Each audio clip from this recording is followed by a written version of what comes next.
Good afternoon. Fade to Black breaking news for this Wednesday, August 28th, 2024. This is all of the news that you need. I'm Jimmy Church. All right. What an amazing week on the show. Monday, Mark Carpenter was here. Last night, Grant Cameron. Tonight, Walter Cruttenden is here. And tomorrow night, Brandon Masulo joins us. We're going to be talking about ghosts tomorrow night. Tonight, it's science and spirituality. So I'll see everybody later on Fade to Black. And I was looking at the comments in the chat right before the show about Burning Man. I've never been to Burning Man. Yeah, it seems like, yeah, my kind of hangout. Bucket list for sure. I'm going to do it one of these years. Yeah. And Renee's been keeping me updated with photographs and stories, and it just looks amazing this year. Yeah, except for the rain. All right, let's get straight to it. We've got a lot of breaking news. On this day in history, we'll start there, 1869. Check this out. 3 men leave John Wesley Powell's expedition through the Grand Canyon because they didn't think they could survive the rapids of the Colorado River. So they climbed the cliffs to the plateau above, where they encountered a war party of Native Americans and were killed. Now, John Powell's expedition through the rapids survived, and he actually went back and did it a second time a couple of years later. Wow, there you go. Fader fact. Elvis was blonde. That's right. Elvis Presley was a blonde. He dyed his hair black for an edgier look. And it worked. Let's get to the breaking news. Here we go. SpaceX has once again delayed the kickoff of its latest mission into Earth's Van Allen radiation belts by a 4-person crew of civilians who will also aim to conduct the first commercial spacewalk. Polaris Dawn was set to take off as soon as 3:38 a.m. ET this morning, but delayed takeoff because of unfavorable weather conditions. Tuesday's launch attempt, for NASA's Kennedy Space Center in Florida was waved off because of issues with equipment on the launch pad, helium leaks. Once a new launch date is in place, I'll let you know. Oxford. Check this out. I'm not being an alarmist, but I didn't know about this. All right? Oxford, a small town in Massachusetts, is urging residents to stay indoors in the evenings after the spread of EEE, a dangerous mosquito spread virus. The virus causes Eastern equine encephalitis, EEE, which kills between 30 and 50% of people who are stricken. All right? Around half who survive are left permanently disabled, and some die within a few years due to complications. There is no treatment for EEE.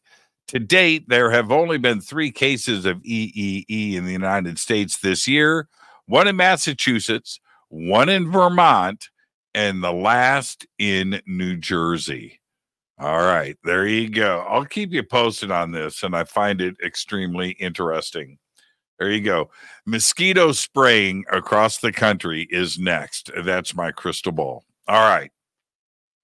Southwestern Japan braced today for what officials say could be one of the strongest storms ever to hit the region, as some residents in the path of Typhoon Shanshan were ordered to evacuate, and major firms like Toyota closed factories.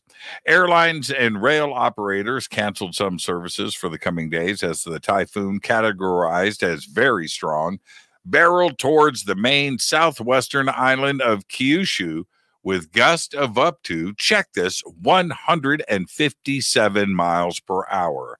Shanshan is expected to approach central and eastern regions of Japan, including Tokyo. Researchers have taken a crucial step towards making a handheld quantum compass. Now, stay with me on this. That could one day help people navigate without GPS. Scientists successfully miniaturized a laser system that's typically the size of a refrigerator to perform sensing techniques called atom and interferometry. The system now fits onto a silicon microchip. The Sandia National Laboratory team has published in the journal Science Advances.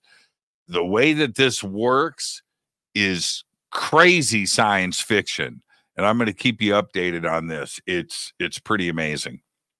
A 328-year-old cognac has been certified as the oldest in existence. The bottle of 1696 Jules Robin cognac belongs to Dutch collector Lars Janssen. It is 24 years older than the previous oldest cognac, a bottle of 1720 Caves du Restaurant.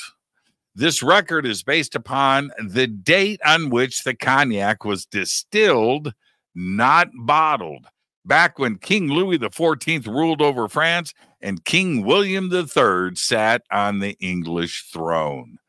That's crazy. Well, we've got another orca boat attack. Check this out. A Belgian couple were attacked by a pod of 11 killer whales while sailing near Spain in their yacht. Sailing yacht, of course. Wim van den Hande and Dana Hoons were traveling past Spain on their way home from Greece when a pod of orcas came out of nowhere to attack their boat. The couple tried to sail away, but the yacht's rudder was repeatedly rammed by the aggressive orca pod, forcing them to call a Spanish rescue boat for help. And that's what these orcas do.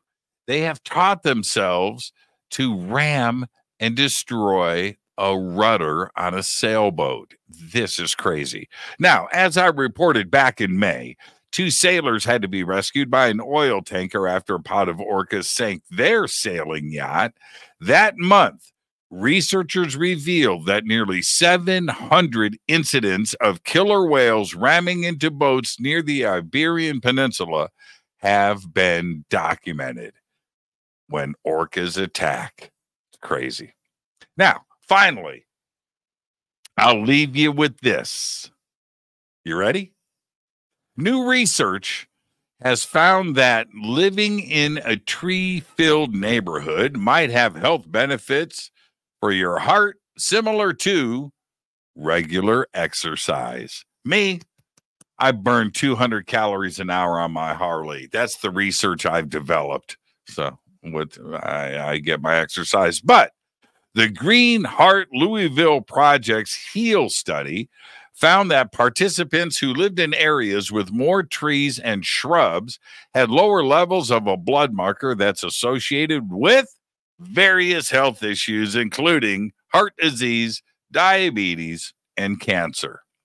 The researchers planted almost 8,500 mature trees between 2019 and 2022 to study the correlation between trees and decreased risk of heart disease.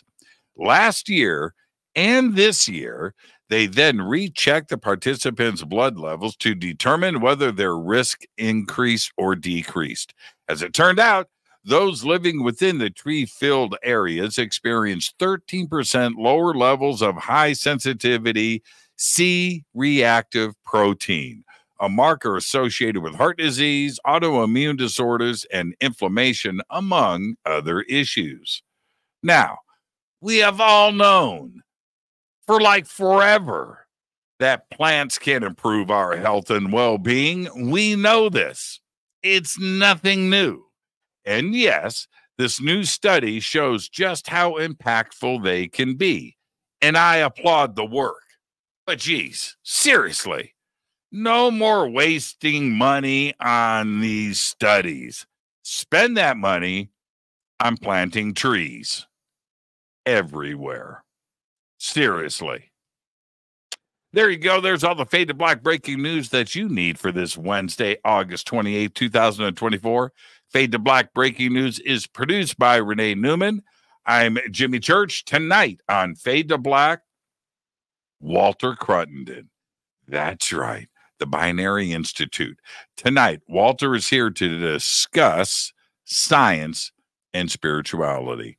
So until then, everybody have a great afternoon. I'll see you tonight. But for now, all I've got is go Beckley Tappy.